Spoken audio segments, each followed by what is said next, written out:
আজ সারা দেশে অসহযোগ আন্দোলনের ডাক দিয়েছিল বৈষম্য বিরোধী ছাত্র আন্দোলনের সমন্বয়করা। এদিন সকাল থেকে সারা দেশে ব্যাপক হামলা ও সংঘর্ষের ঘটনা ঘটেছে। দুপুর পর্যন্তই সারা দেশে 10 জন নিহত হওয়ার খবর পাওয়া গেছে। এর মধ্যে মুন্সিগঞ্জে 2 জন, মাগুরায় 1 জন, পাবনায় 3 জন, রংপুরে 2 জন, সিরাজগঞ্জে 1 জন ও বরিশালে 1 জন নিহত হয়েছেন। মুন্সিগঞ্জে বৈষম্য বিরোধী ছাত্র আন্দোলনের পূর্ব নির্ধারিত কর্মসূচিতে আন্দোলনকারীদের সঙ্গে পুলিশ, আওয়ামী লীগ ও ছাত্রলীগ নেতাকর্মীদের মধ্যে ত্রিমুখী সংঘর্ষের ঘটনায় 2 জন নিহত হয়েছেন। এ সময় 7 জন গুলিবিদ্ধ সহ 30 জন আহত হয়েছেন বলে জানা গেছে। শহরের সুপার মার্কেট ও কৃষি ব্যাংক মোড় এলাকায় এ ঘটনা ঘটে। এ সময় মুহুর্মুহু ককটেল বিস্ফোরণ, গুলিবর্ষণ ও ধাওয়া পাল্টা ধাওয়া সহ ওই এলাকা রণক্ষেত্রে পরিণত হয়।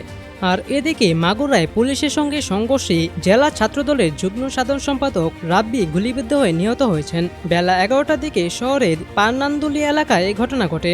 জেলা বিএনপি নেতা অ্যাডভোকেট মিজানুর রহমান এই তথ্য নিশ্চিত করেছেন। আর এদিকে রংপুরে দুপক্ষের সংঘর্ষের ঘটনায় 2 জন নিহত হয়েছেন। দুপুর 12:30টার দিকে রংপুর পায়রা চত্বরে এই ঘটনা ঘটে। তবে তাৎক্ষণিকভাবে নিহতদের নাম ও পরিচয় জানা যায়নি। আর এদিকে বৈষম্য বিরোধী ছাত্র আন্দোলনের ডাকে সর্বাত্মক অসহযোগ আন্দোলনের প্রথম দিনেই পাবনায় গুলিতে 3 জন শিক্ষার্থী নিহত হয়েছেন। দুপুরে শহরের এ হামিদ রোডের ট্রাফিক মোড়ে বিক্ষোভ চলাকালে এই দুর্ঘটনা ঘটে।